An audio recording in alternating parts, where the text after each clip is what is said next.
વાવથરાદ જિલ્લાના સરહદી સુઈગામ વિસ્તારમાં આવેલું પાટણ ગામ. આ ગામ આજે પણ 1200 વર્ષથી વધુ જૂનો સમૃદ્ધ ઇતિહાસ પોતાની અંદર સાચવીને બેઠું છે. અહીં આવેલું પવિત્ર મુરેશ્વર મહાદેવ મંદિર માત્ર આસ્થાનું જ કેન્દ્ર નહીં, પરંતુ સોલંકી યુગના ભવ્ય ઇતિહાસની જીવંત સાક્ષી છે.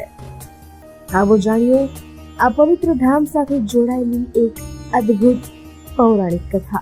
અણહિલવાડ પાટણના સોલંકી વંશના સ્થાપક રાજા મૂળરાજ સોલંકીના સમયથી આ મંદિરનો ઇતિહાસ જોડાયેલો હોવાની લોકવાયકા કહે છે. કહેવાય છે કે રાજા મૂળરાજ સોલંકી અને કચ્છના રાલાખા વચ્ચે ભીષણ યુદ્ધ ચાલી રહ્યું હતું. અનેક પ્રયાસો છતાં વિજય ન મળતા રાજાએ ઋષિમુનિની સલાહથી ભગવાન શિવની આરાધના કરવાનો સંકલ્પ કર્યો. મંદિર ઐતિહાસિક છે. અહીંયા હડંબા વન હતું. એ વખતમાં રાજા મૂળરાજ સોલંકી અને રાલાખા એને યુદ્ધ ચાલતો હતો. એટલે વારંવાર મૂળરાજ સોલંકીની હાર થાય. રાલાખાને વરવડી વાતાજી પરસન હતી. એટલે એણે જ્યોતિષીભાઈ જોરાયું કે મારી આ જાન તો હાર જ થાય, મારા પાસે ફોજ વધારે, મારા પાસે શક્તિ વધારે. તોય જોયું એટલે કે એને વરવડી પરસન છે, તમે કોઈ શિવ શંભુ મળે તો એની જીત થાય. પોતે ઢંઢેરો પીટાયો એટલે કોરેટી ગામની ગાય આવતી. એનું દૂધ ચારે વસવામાંથી મોકળી ગાય હતી, વરસી જતું. એટલે હુતાર કે મારી ગાય ગોવાળને કહેતું દોએ. ગોવાળ કે હું દોતો નથી, એને ખબર રાખી. એટલે આવ્યો એટલે દૂધ બધું નાખી ગયું. એટલે જોયું કે અહીં ઘણું દૂધ નાખે છે. એટલે અહીં આવીને તપાસ કરી એટલે મોટું લિંગ નીકળ્યું. એટલે મૂળરાજ સોલંકી પ્રતિજ્ઞા લીધી કે હું મંદિર અહીં બનાવીશ. એ વખતમાં બધા એક અહીં બનાવ્યું, એક પાકિસ્તાનમાં બનાવ્યું. એટલે એ વખતથી એની બધા માતાજી પાછા પડી ગયા અને મૂળરાજ સોલંકી જીતી ગયા. એ જીત્યા એનું કારણ કે માતાજીએ કીધું કે ભાઈ શિવ આવી જાય એટલે મારો કોઈ હવે ચાલે નહીં. એના પછી આ મૂળરાજે બનાવ્યું. મૂળરાજ પછી અધૂરું મેળવ્યું. થોડું સિદ્ધરાજે બનાવ્યું. સિદ્ધરાજે થોડું અધૂરું મેળવ્યું. એ 5 ગામમાં લગભગ 70-72 વર્ષે પૂરું કર્યું. એ દરમિયાન પાટણ ગામમાં એક ચમત્કારિક ઘટના બની. એક ચોક્કસ સ્થળે ગાય આપોઆપ દૂધની ધારા વહાવતી હોવાનું ગ્રામજનોએ જોયું. આ વાત રાજા સુધી પહોંચતા ત્યાં ખોદકામ કરવામાં આવ્યું. ખોદકામ દરમિયાન જમીનમાંથી દિવ્ય શિવલિંગ પ્રકટ થયું. રાજા મૂળરાજે અહીં શિવલિંગની પ્રાણ પ્રતિષ્ઠા કરી, ભગવાન શિવની ભક્તિપૂર્વક પૂજા અર્ચના કરી અને ત્યારબાદ યુદ્ધમાં વિજય પ્રાપ્ત કર્યો હોવાની લોકવાયકા સાથે જોડાયેલું છે. આ પ્રાચીન મંદિર છે મૂળેશ્વરનું. આનો એક મોટો પુરાણો ઇતિહાસ છે. અને ઇતિહાસ છે એનું કારણ કે આગળ કહેવામાં આવે છે કે અહીં કંઈ એક મોટું ગોંડું હતું, જંગલ હતો બહુ.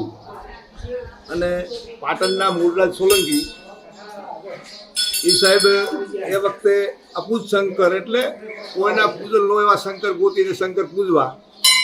અને કહેવામાં એવું આવે છે કે પછી ભોજન લેવું. એટલે એમના માણસો અવારનવાર ચાલ્યા જ કરતા. તો શંકરનું લિંગ મળે તો અપૂજ શંકર પૂજી અને પછી એમના દર્શન કરી અને એમને નાહી ધોઈને જમવું. આવો એક લોકોની લોકવાયકા અને જૂનું વાણીમાં બધાએ કીધું ને અમે સાંભળેલું. અને અમારા વડવાએ એવું કીધું કે એક અહીં ગોંડો અને એ વખતે એમ કહેવાતું ગઢકોરણા, એટલે એને કોરેટી થઈ ગઢકોરણા એવું શહેર હતું. ત્યાંથી એક રબારીની માલધારીની ગાયો આવે અને ગાયો આવે ને અહીંયા ગોંડામાં એક ગાય દૂધથી વરસી જાય. ત્યાં જાય એટલે દૂધનું એમના પાછળ કોઈ વાછરડું ન હોય. અને ત્યાં ગાય જાય એટલે ખબર પડે કે ગાય ક્યાં વરસે છે. તો એમને ખબર શોધી બધા ગોવાળાને કીધેલો હોય એ વખતમાં રાજાઓનું. એટલે કે ગાય વરસી ક્યાંક શંકરનું લીંગ હોય, શંકર અને દૂધ પ્યારું હોય તો વરસી નાખી. તો અહીં કને ગોંડું હતું. આ જોનામ જૂનું મંદિર આ છે. અહીંયા શંકરની પેઢી નીકળી અને મૂળરાજ અને શંકર પ્રસન્ન થયા અને અડધાનો પસંદ આવી એક જ રાતમાં મંદિર બનાવી અને આ મંદિરને પૂજ્યું અને આ શિવને પૂજ્યા. વિજય બાદ રાજા મૂળરાજે અહીં ભવ્ય મંદિરનું નિર્માણ કરાવ્યું અને તેમના નામ પરથી આ ધામ મુરેશ્વર મહાદેવ તરીકે પ્રસિદ્ધ થયું. જ્યાં ગાયના આંચળમાંથી દૂધની ધારા વહેતી હતી તે સ્થળે નજીકમાં દુધેશ્વર મહાદેવ મંદિર પણ બનાવવામાં આવ્યું. આજે પણ મહાશિવરાત્રી અને શ્રાવણ માસ દરમિયાન હજારો ભક્તો અહીં દર્શન કરી ભગવાન મહાદેવના આશીર્વાદ મેળવે છે. 1200 વર્ષનો ઇતિહાસ, સોલંકી યુગની ગાથા અને ભગવાન શિવ પ્રત્યેની અતૂટ શ્રદ્ધા. આ છે સુઈ ગામના પાડળ ગામનું પવિત્ર મુળેશ્વર મહાદેવ ધામ. મુળેશ્વર મહાદેવ મંદિર પાટણ. મુળેશ્વર મહાદેવ મંદિરની અંદર શ્રાવણ માસની અંદર 4 કે જે 5 સોમવાર આવતા હોય, અનેક વ્યક્તિઓ, શ્રદ્ધાળુ, દરેક વ્યક્તિઓ અહીંયા 4 સોમવારના મેળા ભરાય. અને મુળેશ્વર મહાદેવ 1200 વર્ષ જૂનું આ મંદિર પાંડવોએ બંધાયેલું છે. હેડંબા વનની અંદર પાડળ ગામની અંદર મુળેશ્વર મહાદેવનું મંદિર આવેલું છે. આ મુળેશ્વર મહાદેવ 1200 વર્ષ જૂનું મંદિર છે. અહીંયા દુધેશ્વર મહાદેવનું બાજુમાં સ્વયંભૂ મંદિર આવેલું છે.